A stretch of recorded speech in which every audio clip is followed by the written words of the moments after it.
حتى أهل البدع والأهواء، أهل البدع العقائدية وأهل البدع السياسية.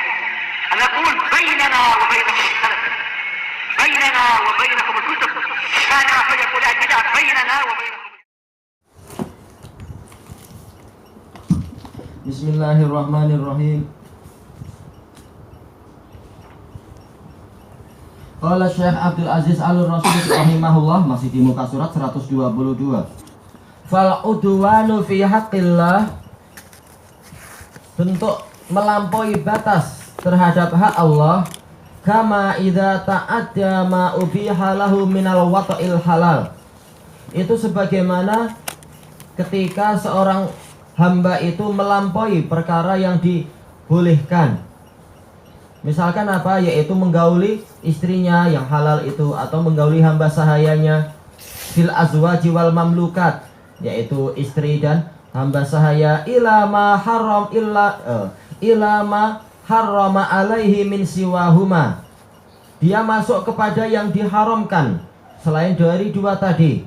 Tidak puas dengan, padahal istri boleh sampai 4 kalau dia mampu. Demikian pula hamba sahaya, kalau dia mampu boleh beli sebanyak-banyaknya. Tetapi ternyata dia malah memilih membuang uangnya untuk perkara yang haram. Ini adalah hiasan dari setan. Wal ismu wal udwan huma al ismu wal baghi. Dosa dan udwan boleh jadi yang tadi, yaitu tidak melampaui batas, atau udwan dari permusuhan.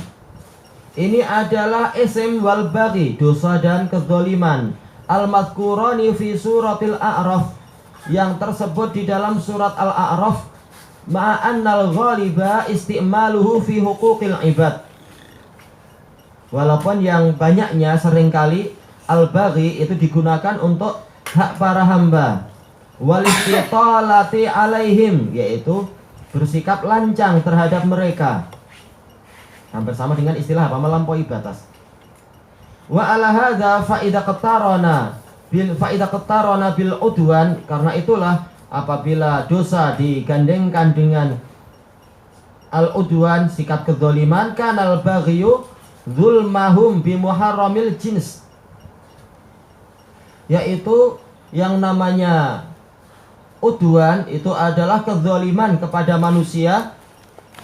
Baghi itu adalah kezaliman kepada manusia dengan apa? Melakukan perkara yang diharamkan jenisnya, kasariqati wal kadzib wal buhut, seperti pencurian, kebohongan, buhut sama ya, kedustaan. Wal udwan, sementara udwan ta'addil haq fi istifaihi ila akbara minhu, yaitu dia melampaui kebenaran di dalam kebenaran, bukan kebenaran di sini, hak maksudnya adalah hak, melampaui hak di dalam pengambilannya kepada yang lebih besar dari itu. Harusnya dia boleh merampas barang orang lain 100 ringgit misalkan, karena dia punya hak. Ternyata dia mengambil tambahannya, seperti kebiasaan jahiliyah. Ini hak saya dan yang ini ribanya. Enggak boleh seperti itu. Ya. Atau kadang orang jahiliyah seperti itu. Dia dipukul sekali, ketika ada kesempatan dia pukul sekali. Nah, ini hak saya, tambah 1 lagi, ini bonusnya. Itu enggak boleh. Nanti tambah 1 lagi mengatakan ini sebagai peringatan jangan ulang lagi. Itu enggak boleh. Itu zalim. 1 ya 1 aja. Lebih-lebih lah. Fayakunul baghyu wal udwan fi haqqihim kal ismi wal udwan fi hududillah. Maka sikap kezaliman dan melampaui batas untuk hak para hamba itu seperti dosa dan sikap melampaui batas di dalam batasan-batasan Allah. Intaha bitasarruf. Selesai dengan pengaturan ini dari Imam Ibnu Qayyim dalam Madarij, sebagaimana yang telah kita lewati. Qauluhu wa an tusyriku billah, kalian menyekutukan Allah, menyekutukan sesuatu dengan Allah. Tusarrifu syai'an min haqqillah, atau dari sarafa yasrifu ya, berarti tasrifu syai'an min haqqillahi subhanahu ila ghairihi minal awsani wal andadi wasyirki billah. Harusnya titik ya, tapi beliau kasih koma. Wal andad titik, yaitu kalian memalingkan sebagian dari hak Allah Subhanahu kepada yang lain. Kepada siapa? Kepada berhala-berhala dan tandingan-tandingan. Wasyirku billah huwa a'dhamudz dzunubi 'alal itlaq. Kesyirikan kepada Allah itu adalah dosa yang paling besar secara mutlak. Wa ajhalul jahl, dia adalah kebodohan yang paling bodoh. Wa azlamudz zulm, dan kezaliman yang paling zalim. Kama fis sahih, sebagaimana dalam hadis sahih, anna Rasulullah sallallahu alaihi wasallam qala ala ukhbirukum bi akbaril kabair. Rasulullah SAW bersabda, maukah kalian untuk aku kabari tentang dosa besar yang paling besar? Qulna bala ya Rasulullah. Kami mengatakan, tentu wahai Rasulullah. Qal al-isyraq wa uququl walidain. Kesyirikan dan kedurhakaan kepada kedua orang tua. Wa kana muttaqi'an fajalas. Semula beliau bersandar seperti ke samping. Kemudian beliau duduk. Qal ala wa qaulu zur. Ketahuilah, termasuk dosa besar juga adalah ucapan dusta. Ala wa syahadatu zur. Ketahuilah, dan juga sumpah persaksian palsu. Ini juga dosa besar. Famazala yukarriruha hatta qulna laitahu sakat. Terus menerus beliau mengulang-ulangnya sampai kami mengatakan andai kata beliau diam. Ini adalah apa? Dalam hati tentunya. Yaitu kasihan kalau Rasulullah terlalu banyak mengulang-ulang.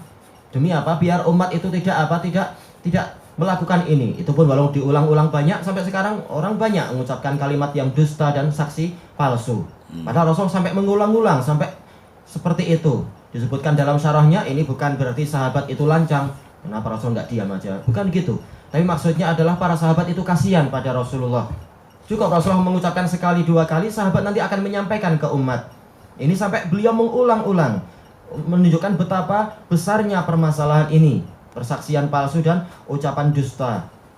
Itu pun ternyata apa? Tetap banyak orang yang melakukan itu. Sebagaimana dikatakan Syekh Yahya, kalau Yaman tentang masalah saksi palsu itu nomor 3. Kata untuk beliau tentunya. Biasa kalau kita harus ke pengadilan, nanti sebelum kita masuk pintu, orang-orang akan datang. Dia akan bilang ke kita, mau minta saksi nggak? Mau minta saksi nggak? Harganya sekian. Jadi siap, orang di luar itu jadi calo.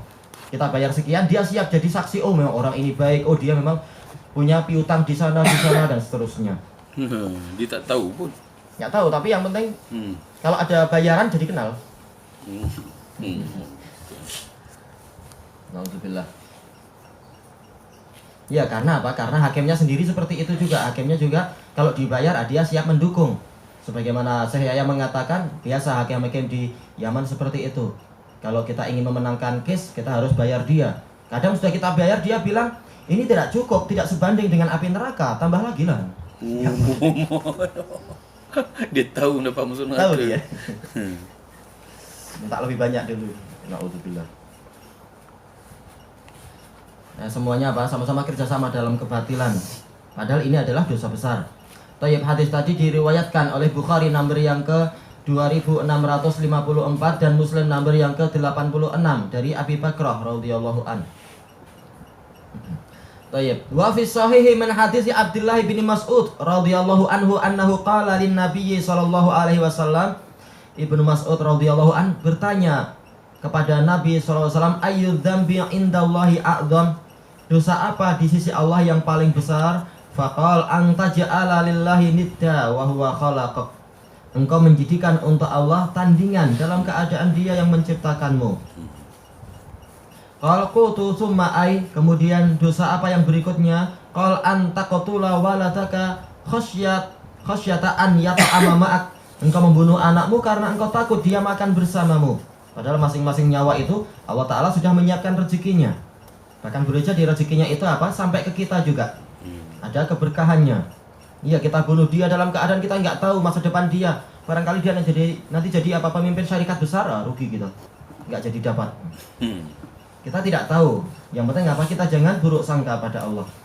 Qultu summa ai, kemudian apa? Qal antuzaniya bihalilati jarik. Engkau berzina dengan apa? Dengan dengan istri-istri tetanggamu. Na'udzubillah. Bukan tazni tapi tuzani, menunjukkan apa? Menunjukkan sampai istri tetangga pun suka sama kita. Na'udzubillah. Gimana sampai terjadi kesukaan? Tentunya karena apa? Sudah pernah berjumpa, kemudian karena sering jumpa akhirnya apa? Muncul rasa cinta dan seterusnya. Ini makna tuzania, menunjukkan apa? Kedua belah pihak sudah sama-sama menyukai itu. Baik, hadis ini dan itu adalah dosa apa? Jauh lebih besar daripada 10 kali lipat berzina dengan apa? Orang-orang yang lain. Sementara hak tetangga itu jauh lebih besar. Baik, hadis ini diriwayatkan oleh Bukhari nomor yang ke 4477 dan Muslim nomor yang ke 86. Wallahu alam. Apakah betul dia 86 atau anak yang salah cetak ya? Mungkin 87, mungkin istilahnya harus nambah 1 atau 2. Karena yang 86 tadi adalah hadis Abi Bakrah. Baik, untuk yang berikutnya masalah pembagian syirik besok insyaallah. Walhamdulillahirabbil alamin.